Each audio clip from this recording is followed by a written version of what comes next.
Hello everyone, welcome to our channel. So మనకు socio economic outlook అనేది release అయింది.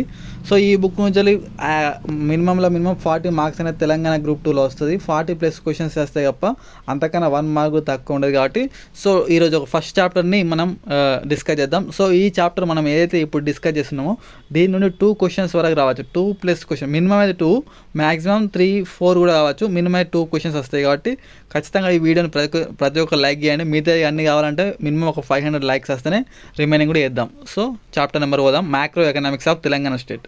So 306 pages ఉంది book. But అన్ని అవసరం లేదు. నేను ఏవైతే అవసరమో అవి మాత్రం మనం డిస్కస్ చేస్తాము. సో ఆ పాయింట్స్ మాత్రం మనం బట్టి పట్టుకుంటే సరిపోతాయి. మీన్స్ బట్టి అంటే ఖచ్చితంగా బట్టి పట్టడమే, దాంట్లో వేరే ఆప్షన్ లేదు మనకు అసలు. ఎందుకంటే అదంతే. సో తెలంగాణ యొక్క మొత్తం 100 రూపాయల తెలంగాణకు ఆదాయం వస్తుందంటే, సో ఈ 100 రూపాయల్లో 65.7 రూపాయలు వచ్చేసి, అంటే మొత్తం 100% అనుకుంటే తెలంగాణ ఎకానమీలో మనకు 100% రూపాయలు వస్తుంది అనుకుంటే దాంట్లో 65.7% వచ్చేసి మనకు సర్వీస్ సెక్టర్ నుంచి వస్తుంది. ఆ తర్వాత 18.5% వచ్చేసి ఇండస్ట్రీ సెక్టర్, పారిశ్రామిక రంగము. 15.8% వచ్చేసి అగ్రికల్చర్ అండ్ అలైడ్ సెక్టర్. అంటే మనకు సెక్టర్ అంటే జిఎస్విఏ కరెంట్ ప్రైజెస్లో మనకు అత్యధిక క్వశ్చన్ ఏమంటారు అంటే, క్రింది వాటిలో తెలంగాణకు అత్యధిక ఆదాయాన్ని అందించే 3 రంగాలని వరుస క్రమంలో అమర్చేయండి అని అంటాడు. సో ఫస్ట్ ఏమవుతుంది, మనకు సర్వీస్ సెక్టర్ వస్తుంది. 2వ ప్లేస్లో ఇండస్ట్రీ వస్తుంది. 3వ ప్లేస్లో అగ్రికల్చర్ అండ్ అలైడ్ సెక్టర్ వస్తుంది. ఇంత ఈజీగా క్వశ్చన్ రాదు. సో క్వశ్చన్ అయితే అగ్రికల్చర్ ఇస్తాడు, ఇండస్ట్రీ ఇస్తాడు, సర్వీస్ సెక్టర్ ఇస్తాడు. ఇటు పర్సంటేజ్ ఇస్తాడు. ఈ క్రింది వాటిలో ఏ జతలు సరైనవి అంటాడు. సో ఈ పర్సంటేజ్ ఖచ్చితంగా గుర్తుపెట్టుకోవాలి. 15.8% అగ్రికల్చర్ అని, 18.5% ఇండస్ట్రీ అని, 65.7% సర్వీస్ సెక్టర్ అని గుర్తుపెట్టుకోవాలి. నెక్స్ట్, సో ఇక్కడ చాలా ఇంపార్టెంట్, మోస్ట్ ఇంపార్టెంట్ ఇక్కడ వచ్చింది చూడండి. తెలంగాణ యొక్క పర్ క్యాపిటల్ ఇన్కమ్ తలసరి ఆదాయం వచ్చేసి 2014-15లో 1,24,000 రూపాయలు ఉంటే ప్రస్తుతం 3,47,299 రూపాయలు. మోస్ట్ ఇంపార్టెంట్ ఎక్స్పెక్టెడ్ బిట్ ఇది. సో పర్ క్యాపిటల్ తెలంగాణ యొక్క తలసరి ఆదాయం వచ్చేసి ప్రస్తుతం ఎంత అంటే 3,47,299 రూపాయలు. ఓకేనా. అదేవిధంగా తెలంగాణ యొక్క అప్పులు, తెలంగాణ ఏర్పడినప్పుడు 72,658 కోట్లుంటే ప్రస్తుతం తెలంగాణ యొక్క అప్పులు, మోస్ట్ ఇంపార్టెంట్ ఎక్స్పెక్టెడ్ బిట్ ఇది కూడా, 6,71,757 కోట్ల రూపాయలు తెలంగాణ యొక్క మొత్తం అప్పులు అయ్యాయి. సో దీనివల్ల మొత్తం ఎంత పర్సెంటేజ్ ఇంక్రీజ్ అంటే 824 రెట్లు శాతం, 824% మన అప్పులు అనేది తెలంగాణ వచ్చిన దగ్గర నుంచి ఇప్పటి వరకు ఆ 824% అనేది అప్పులు అనేది పెరిగినాయి.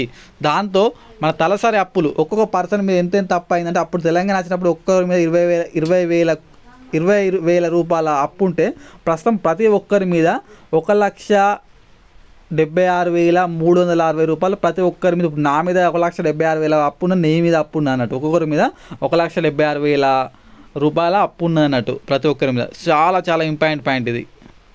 సో మోస్ట్ ఇంపార్టెంట్, ప్రస్తుతం 2023-24 సంవత్సరంలో తెలంగాణ యొక్క GSDP, Telangana state domestic product ఎంత అంటే, మొత్తం తెలంగాణలో ఉన్నటువంటి అన్ని రంగాలు కలిపి తెలంగాణకు వచ్చే మొత్తం ఆదాయం అంటే 14.64 లక్షల కోట్లు, 14,64,000 కోట్ల రూపాయలు మొత్తం తెలంగాణ అగ్రికల్చరు, ఇండస్ట్రీ, సర్వీస్ సెక్టర్లో ఉన్న ప్రతి ఒక్క పర్సన్ అందరు కలిపి తెలంగాణకు 1 ఇయర్లో 2023-24 ఇయర్లో మొత్తం ఎంత సంపాదించాలంటే 14.64 లక్షల కోట్ల రూపాయలు. ఓకేనా. పర్ క్యాపిటల్ ఇన్కమ్ ఇందాక ఇది డిస్కస్ చేసినాం.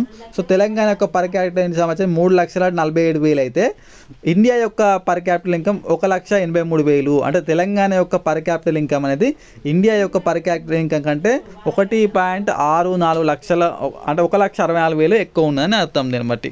సో ఇక్కడ చాలా ఇంపార్టెంట్ పాయింట్స్ ఉన్నాయి. So growth in gross value added అంటే మన తెలంగాణ యొక్క ఎంత శాతం ఉందంటే 4% వచ్చేసి ఉందన్నట్టు. అంటే ఇంతకుముందు ఇది నేను క్లియర్ ఎక్స్ప్లెయిన్ అవుతాను ఒకసారి. సో ఇక్కడ చూసుకుంటే మనకు తెలంగాణ ఇండస్ట్రీ సెక్టర్ యొక్క గ్రోత్ వచ్చేసి 10.1% ఉంది. ఇండస్ట్రీ సెక్టర్ యొక్క గ్రోత్ వచ్చేసి 10.1 ఉంది. చాలా ఇంపార్టెంట్. సర్వీస్ సెక్టర్ యొక్క ఇంక్రీజ్ వచ్చేసి 14% ఉంది. 14.6% ఇది. 10.1% ఏమో మనకేం చూసుకుంటే 10.1% ఏమో ఇండస్ట్రీ, 14% సర్వీస్ సెక్టర్, 4% వచ్చేసి agriculture and allied sector. 4% agriculture, 14% service sector, 10% industry sector. ఖచ్చితంగా బట్టి పట్టాలి ఈ నెంబర్స్ మాత్రం. ఎట్టి పరిస్థితుల్లో దీన్ని స్కిప్ కావడానికి ఏం లేదు. ఇక్కడ చాలా ఇంపార్టెంట్ మ్యాటర్ ఉంది చూడండి. గ్రోత్ రేట్ అంటే గ్రోత్ రేట్ ఎట్లా ఉన్నది 2022-23 కంపేర్ చేస్తే 2023-24 గ్రోత్ రేట్ ఎట్లా ఉంది. ఇదేమో తెలంగాణ, ఇదేమో ఇండియా. గ్రోత్ రేట్ ఎట్లా ఉన్నట్టే చూడండి, ఇది సరిపోతుంది, మనకు వేరేది అవసరం లేదు. తెలంగాణ యొక్క గ్రోత్ వచ్చేసి 11.9 ఉంటే, అంటే ఇంతకుముందు చెప్పిన 14.64 లక్షలు అన్నాం కదా. సో ఇంతకుముందు 13 లక్షలు ఉంటాయి, 13 లక్షలు చేంజ్ చేయాలి, 14 లక్షలు వచ్చిందంటే ఈ గ్రోత్ ఎంత అయిందంటే 11.9% అనేది గ్రోత్ అయింది తెలంగాణ. అదే ఇండియానేమో 9.1% అయింది. అంటే తెలంగాణ గ్రోతే ఇండియా గ్రోత్ కంటే 2.8% ఎక్కువ ఉందని చెప్పేసి ఇక్కడ చెప్తాడు. సో తెలంగాణ గ్రోత్ ఏమో లాస్ట్ ఇయర్తో కంపేర్ అయితే ఇంత 13 లక్షల నుంచి 14,64,000 వచ్చింది కదా తెలంగాణ గ్రోత్ వచ్చేసి. ఆ గ్రోత్ ఎంత పెరిగిందంటే 11.9% పెరిగింది. ఇండియా యొక్క గ్రోత్ వచ్చేసి 9.1 పెరిగింది. అంటే తెలంగాణ గ్రోతే ఎక్కువ ఉందని క్వశ్చన్ ఫ్రేమ్ అవుతారు. స్టేట్మెంట్ నెంబర్ 1 ఏమంటారంటే 2022-23తో కంపేర్ అయితే 2023-24లో తెలంగాణ గ్రోతే ఇండియా కంటే ఎక్కువ ఉందంటాడు, లేదా ఇండియా గ్రోతే తెలంగాణ కంటే ఎక్కువ ఉందంటాడు. ఇట్లా క్వశ్చన్స్ ఫ్రేమ్ చేస్తారు కాబట్టి చూడండి.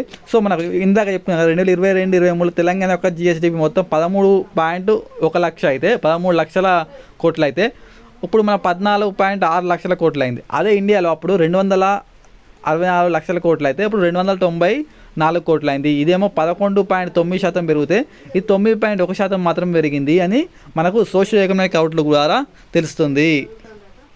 చూడండి, జిఎస్డిపి గ్రోత్ చాలా చాలా ఇంపార్టెంట్ పాయింట్. ఇక్కడ మోస్ట్ ఇంపార్టెంట్ ఖచ్చితంగా వచ్చే క్వశ్చన్ ఇది కూడా. నేను ఏవైతే చెప్తున్నా అవన్నీ ఖచ్చితంగా నా నోటి నుంచి ఏ పాయింట్ అయితే అవుతుందో అవన్నీ మీకు ఎగ్జామ్లో వస్తాయి. జిఎస్డిపి గ్రోత్ రేట్ ఇందాక చెప్పినా మనం 11.9% జిఎస్డిపి గ్రోత్ రేట్ పెరిగిందని. సో కరెంట్ ప్రైస్ ప్రకారం జిఎస్డిపి గ్రోత్ రేట్ అధికంగా ఉన్న టాప్ 4 స్టేట్స్ చూసుకోండి. సాధారణ కేటగిరీలో ఫస్ట్ ప్లేస్లో తమిళనాడు ఉంటుంది. జిఎస్డిపి గ్రోత్ రేట్ అత్యధికంగా ఉన్న టాప్ 4 చూసుకుంటే ఫస్ట్ ప్లేస్లో తమిళనాడు ఉంది, రెండో ప్లేస్లో ఉత్తరప్రదేశ్ ఉంది, మూడో ప్లేస్లో తెలంగాణ ఉంది, నాలుగో ప్లేస్లో రాజస్థాన్ ఉంది. సో జిఎస్డిపి గ్రోత్ రేటు అంటే స్థూల రాష్ట్రీయోత్పత్తిలో అత్యధిక వృద్ధి రేటు ఉన్న టాప్ 3లో తెలంగాణ ఉంది. ఫస్ట్ ప్లేస్లో తమిళనాడు, రెండో ప్లేస్లో ఉత్తరప్రదేశ్, మూడో ప్లేస్లో తెలంగాణ, నాలుగో ప్లేస్లో రాజస్థాన్ ఉంది. చాలా చాలా ఇంపార్టెంట్ ఇది. మరొక మెయిన్ మోస్ట్ ఇంపార్టెంట్ వచ్చేసి ఇప్పుడు ఇండియాకు 100 రూపాయలు వస్తుంది అనుకోండి. 100 రూపాయలు వస్తే తెలంగాణ నుంచి ఎంత శాతం మనం కాంట్రిబ్యూట్ చేస్తున్నామంటే 4.9%, 4.90% ఇండియా యొక్క జీడిపిలో తెలంగాణ వాటా అన్నట్టు చాలా ఎక్కువ అన్నట్టు ఇది. ఓకేనా, ఇండియాకు 100 రూపాయల ఆదాయం వస్తే దాంట్లో 4.90 రూపాయలు తెలంగాణ నుంచి వస్తుంది. అంటే 4.90% ఇండియా యొక్క జీడిపికి తెలంగాణ వాటా, తెలంగాణ కాంట్రిబ్యూట్ చేస్తుంది. 4.90 2-3 సార్లు వచ్చింది ఎగ్జామ్లో, అంత ఇంపార్టెంట్ ఇది. సో ఇందాక చెప్పినా అదే 2021లో మనకు 4.8% ఇండియా జీడిపి మనం కాంట్రిబ్యూట్ చేసినాం. 2022-23లో మనం 4.9% చేసినాం. ఈ 2023-24 అడ్వాన్స్ ఎస్టిమేట్లో మనం ఇండియా జీడిపికి 5% కాంట్రిబ్యూట్ చేస్తున్నాము. మోస్ట్ ఇంపార్టెంట్, చిన్న స్టేట్ అయినా మనమే 5% మనం కాంట్రిబ్యూట్ చేస్తున్నాం ఇండియా జీడిపికి అన్నట్టు. ఇండియాకి 100 రూపాయలు వెళ్తే అక్కడ 5 రూపాయలు మన దగ్గర నుంచి వెళ్తున్నాయి. సో ఇది చాలా ఇంపార్టెంట్ పాయింట్. ఈ 3 నెంబర్స్ మనం గుర్తుపెట్టుకోవాలి ఖచ్చితంగా. కేఈఆర్లో ఎంత కాంట్రిబ్యూట్ చేసామని క్వశ్చన్ అడుగుతాడు. So growth rate of domestic product constant, ఇది కాన్స్టెంట్ ప్రైస్, ఇది మనం తర్వాత చూడాలి అన్నట్టు. ఫస్ట్ ఇవి చూడాలి, కరెంట్ ప్రైజెస్ ఎక్కువ అడుగుతారు క్వశ్చన్. సో ఇందాక మనం కరెంట్ ప్రైస్ చూసినాక జిఎస్డిపి గ్రోత్ రేట్ అత్యధికంగా ఉన్న రాష్ట్రాలని చెప్పేసి థర్డ్ ప్లేస్ తెలంగాణ ఉండే కదా. ఇక్కడ చూడండి, ఒడిషా ఫస్ట్ ప్లేస్లో ఉంది.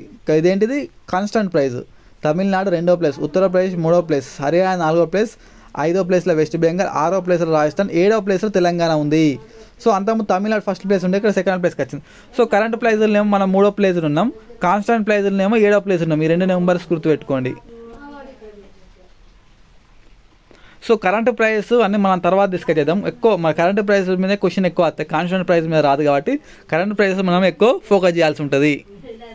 ఇది చాలా ఇంపార్టెంట్. ఇందాక చెప్పిన పర్ క్యాపిటల్ ఇన్కమ్, తెలంగాణ యొక్క పర్ క్యాపిటల్ ఇన్కమ్ ప్రస్తుతము 3,47,000 రూపాయలు ఉంటే ఇండియా యొక్క పర్ క్యాపిటల్ ఇన్కమ్ తలసరి ఆదాయం వచ్చేసి 1,83,000 మాత్రమే ఉంది. అంటే తెలంగాణ కంటే మన ఇండియా కంటే మనం ఎంత టైమ్స్ ఎక్కువ ఉన్నామంటే 1.90 టైమ్స్ మనం ఎక్కువ ఉన్నాం. తెలంగాణ యొక్క పర్ క్యాపిటల్ ఇన్కమే ఎక్కువ ఉన్నది. సో ఇది. సో ఇంకొక మెయిన్ పాయింట్ మనం ఇందాక చెప్పినాం కదా, సెక్టోరల్ జిఎస్వి మనం ఎంత ఏ సెక్టర్ నుంచి ఎంత వస్తుందని చెప్పేసి ఇక్కడ మళ్ళీ ఇచ్చింది చూడండి. సో 65% వచ్చేసి మనకు సర్వీస్ సెక్టర్ నుంచి వెళ్ళి, 18.5% వచ్చేసి ఇండస్ట్రీ, 15.8% వచ్చేసి మనకు అగ్రికల్చర్ అలైడ్ సెక్టర్ ఉంది. సో ఇక్కడ అది తెలంగాణ, ఇక్కడ ఇండియా ఇచ్చిండు అండి. ఇండియా యొక్క కాంట్రిబ్యూషను సో ఈ ఇయర్ చూసుకుంటే సరిపోతుంది. 54% వచ్చేసి ఇండస్ట్రీ నుంచి, సర్వీస్ సెక్టర్ నుంచి, 27% వచ్చేసి మనకి ఇండస్ట్రీ నుంచి, 17.6% వచ్చేసి అగ్రికల్చర్. చాలా ఇంపార్టెంట్, ఇక్కడనే బీట్ పడుతుంది. చూడండి, మనకు సర్వీస్ సెక్టార్లో అత్యధిక కాంట్రిబ్యూషన్ తెలంగాణకు ఉన్నది, ఇండియాకు ఉన్నది అంటే తెలంగాణకి సర్వీస్ సెక్టార్లో అత్యధిక కాంట్రిబ్యూషన్ ఉన్నది. అదే చూసుకుంటే ఇండస్ట్రీ అండ్ అగ్రికల్చర్ సెక్టార్లో ఇండియాకే కాంట్రిబ్యూషన్ ఎక్కువ ఉన్నది అన్నట్టు. అంటే ఇండియాతో కంపేర్ అయితే తెలంగాణ ఈ 2 సెక్టార్లో కాంట్రిబ్యూషన్ అంటే స్టేట్ జిఎస్డిపికి తక్కువ ఉన్నది అన్నట్టు. బట్ సర్వీస్ సెక్టార్లో చూసుకుంటే తెలంగాణ ఎక్కువ ఉన్నది.